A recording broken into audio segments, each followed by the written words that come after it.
Hello animators, இன்றைக்கி நம்ம இந்த வீடியோவில் என்ன பார்க்க போகிறோம்னா எப்படி டைம் லைனை யூஸ் பண்ணுறது. ஓகேங்களா? ஸோ எந்த அனிமேஷன் சாஃப்ட்வேர் வேணாலும் நீங்கள் எடுத்துக்கோங்க. ஸோ அதில் முக்கியமாக டைம் லைன் இருக்கும் ஆர் ஃப்ரேம்ஸ், ரெண்டும் ஒன்று தான். Okay, so to not confuse. Okay, போன வீடியோவில் நம்ம லேயர்ஸை பற்றி பார்த்தோம். லேயர்ஸை பற்றி தெரியாதவங்க போய் பார்த்துட்டு வந்துடுங்க. ஓகே, இந்த வீடியோவில் நம்ம டைம் லைனை பற்றி பார்க்க போகிறோம். ஸோ அதுக்கு நமக்கு டைம் லைனை பற்றி தெரியணும். ஸோ முக்கியமானது மறந்துட்டேன், அது பேர் என். நான் கிளிக் பண்ணுறதெல்லாம் இங்கே தெரியும், பட் ஆனாலும் பிளெண்டர்லேயே டிஃபால்ட்டாக இருக்கிறது ஆன் பண்ணுறேன், ஏன்னா அது ரொம்ப கீழே இருக்குது. ஸோ ஓகே, இப்போ ஓகே, எல்லாம் கிளியராக தெரியும் உங்களுக்கு. இப்போ நம்ம ஒரு அனிமேஷன் செய்யணும். ஸோ அதுக்கு எண்டு ஃப்ரேம் 50 வச்சுக்கலாம். பால் ஜம்ப் அனிமேஷன் தான், 50 வச்சுக்கலாம். ஓகேங்களா? பால் ஜம்ப்பு பாலையே நம்ம காட்ட போகிறதில்ல, ஜஸ்ட் 1 or 2 seconds தான். ஓகே, 50 ஃப்ரேம் வரையே ஜூம் பண்ணியாச்சு. நான் சொல்கிறது என்னென்னா, இது எண்டு ஃப்ரேம், இது ஸ்டார்ட் ஃப்ரேம், இது ப்ரெசன்ட் ஃப்ரேம். இப்போ நீங்கள் எங்கே இருக்கீங்க அப்படின்றத காட்டுறது அந்த ப்ரெசன்ட் ஃப்ரேம் தான். ஓகேங்களா? ஸோ நம்ம லேயர்ஸில் ஃபஸ்ட் ஒன்று போட்டு அதில் ரீநேம் GROUND. ஓகேங்களா? கிரவுண்டு. ஓகேங்களா? அது கிரவுண்டு. ஸோ அதுக்காக நமக்கு இங்கே 50 வச்சுக்கலாம்.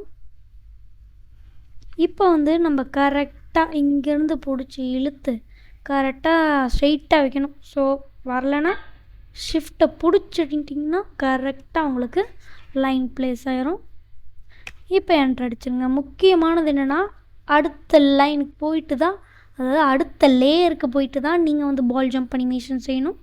ஸோ நம்ம இன்றைக்கி செய்ய போகிறது பால் ஜம்ப் அனிமேஷன் தான்.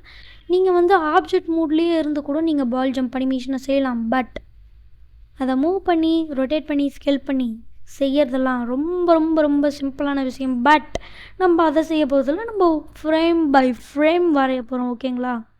ஸோ அதுக்கு தான் இந்த வீடியோ. பாருங்கள், ஃபர்ஸ்ட் இங்கேருந்து அழகாக இப்படி ஜம்ப் ஆகி, ஓகேங்களா, இப்படி நல்லா கொஞ்சம் பெருசு, அப்புறம் இப்படி அப்படி கரெக்டாக எத்தனை 4 ஜம்ப். ஓகேங்களா? ஒரு 50 ஃப்ரேம்ஸ் வரும். ஓகேங்களா? இல்லாட்டி 40 ஃப்ரேம்ஸ். ஓகே, நம்ம லைன் திக்னஸ் 20 வச்சுக்கலாம்.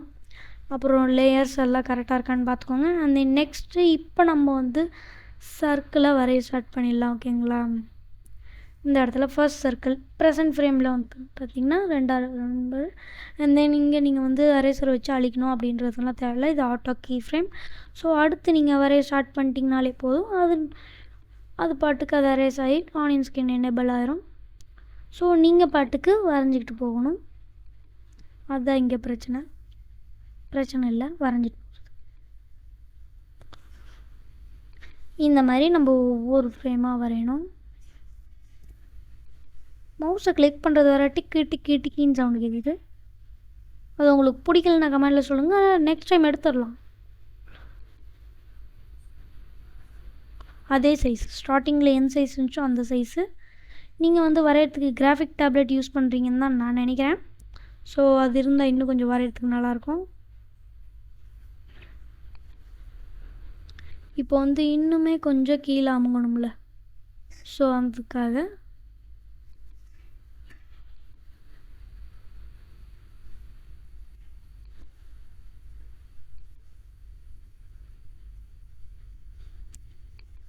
இந்த மாதிரி ஒவ்வொரு ஃப்ரேமாக தான் அனிமேஷன் செய்யணும். கொஞ்சம் திக்னஸாக போகணும்ல, பால் கொஞ்சம் ஒல்லியாக இருக்குங்களா நம்ம நினச்சிருக்கோம். அது கொஞ்சம் பெருசாக தான் நம்ம அதுக்கு ஏற்ற மாதிரியான சைஸை நம்ம கொடுக்க வேண்டியிருக்கும். இப்போ இந்த இடத்துல கரெக்டாக பால் சைஸு.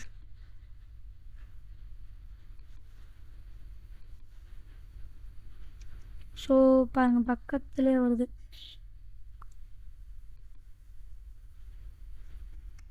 ஸோ பார்த்து வரைங்க.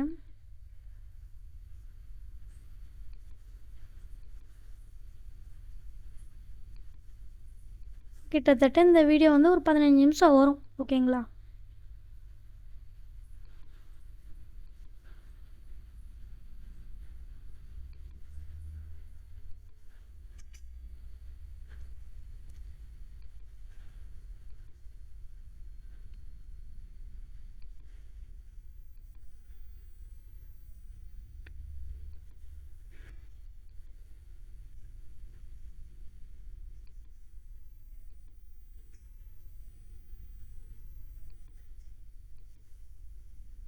ஸோ 12 பிரின்சிபல்ஸ் ஆஃப் அனிமேஷனில் இதுவும் ஒரு அனிமேஷன். ஓகேங்களா? பால் ஜம்ப் அனிமேஷன் ப்ராக்டிஸ் இதெல்லாம் இருக்கணும். ஸோ அப்போ தான் ஸ்டார்டிங்கில் அனிமேஷன் கற்றுக்கணும்னா இதெல்லாம் செஞ்சு பாருங்கள்.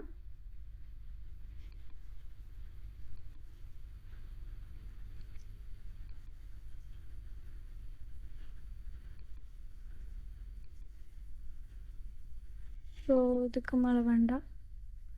இப்போ கரெக்டாக இங்கே வச்சு ஓரளவுக்கு சின்ன ஜம்ப். ஓகேங்களா?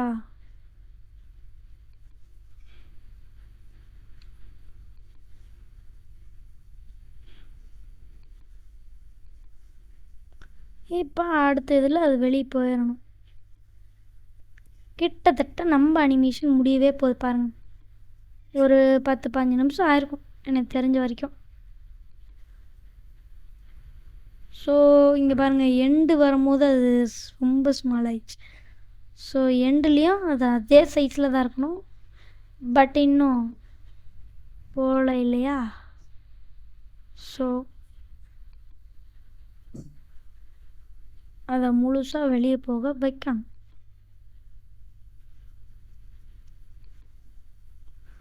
ஷிஃப்ட்டை பிடிச்சி மிடில் பாக்ஸ் பட்டன் கிளிக் பண்ணி தள்ளிக்கோங்க.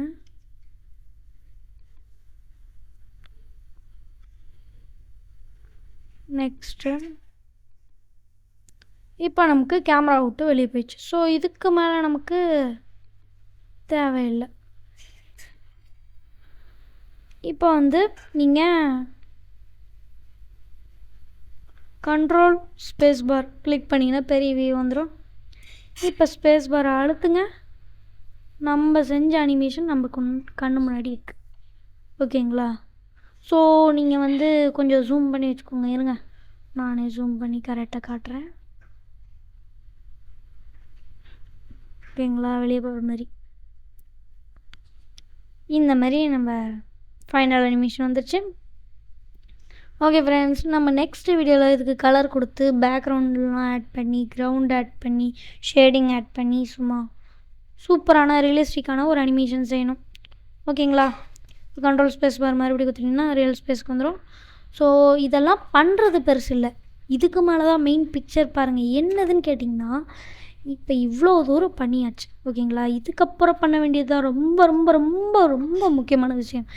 என்னன்னு நீங்கள் கேட்பீங்க, எனக்கு தெரியுது. என்னென்னா அதுதான் சேவ்.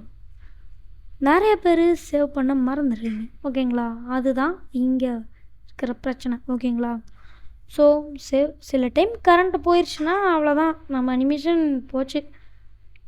ஸோ கண்ட்ரோல் எஸ் கொடுத்தீங்கன்னா சேவ் ஆகும். இந்த மாதிரி தான் நீங்கள் சேவ் பண்ணணும். நேமை பாலுன்னு சர்ச் பண்ணிக்கலாம். பாலுன்னு போட்டு என்ட்ரு அடித்து நான் சேவ் பண்ணிக்கிறேன். ஓகேங்களா? இதுதான் சேவ் பண்ணுற ப்ராசஸ். ஓகே, இது எல்லாருக்கும் தெரிஞ்சிருக்கும். ஸோ நான் சும்மா விளையாட்டுக்காக சொன்னேன். ஓகே ஃப்ரெண்ட்ஸ், அடுத்த வீடியோக்காக காத்திருப்பீங்கன்னு தெரியுது. ஓகே, மீண்டும் அடுத்த வீடியோவில் சந்திக்கலாம். ஏதாவது டவுட்ஸ் அண்ட் ஏதாவது புரியல அப்படின்னாலும் கமெண்ட்டில் கேளுங்க. அண்ட் தென் உங்களுக்கு எந்த மாதிரி வீடியோ வேணும் அப்படின்றதையும் கமெண்ட்டில் கேளுங்க, கன்ஃபார்ம் போடுறேன். ஓகே ஃப்ரெண்ட்ஸ், மீண்டும் அடுத்த வீடியோவில் சந்திக்கலாம். Ta-ta, bye bye.